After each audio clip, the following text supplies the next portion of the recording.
कोटद्दू में 10 माह से ज़बोहाली का शिकार मोबाइल इंडस्ट्री एक बार फिर अपने पैरों पर खड़ी हो गई है। डॉलर की रेट नुमाया कमी से एंड्रॉयड मोबाइल फोन्स की कीमतों में भी नुमाया कमी वाक़ई हुई है। मजीद जानते हैं मुबश्शिर मिर्जा की इस रिपोर्ट में। कोटद्दू मोबाइल फ़ोन ताजरों में मोबाइल की कीमतों में बड़ी कमी देखकर खुशी की लहर दौड़ पड़ी। स्मार्टफोन की कीमतों में 10,000 से 20,000 तक की कमी हो गई। कीमतों की बड़ी कमी ने ग्राहकों का रुख भी मार्केट की तरफ मोड़ दिया, जिससे कारोबार में अच्छा रुझान देखने को मिल रहा है।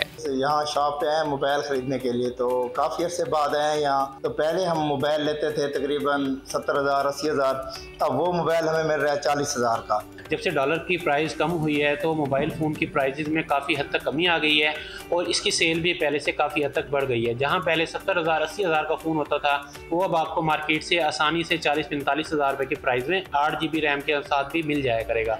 मोबाइल इंडस्ट्री की खोई हुई रौनक बहाल होने की बड़ी वजह हुकूमत की तरफ से LC का खुलना और डॉलर के मुकाबले में रुपए की कदर में बेहतरी मोबाइल इंडस्ट्री की बहाली का बड़ा सबब है। कैमरामैन अली अकबर के साथ मुबश्शिर मिर्जा, बोल न्यूज़, कोटद्दू।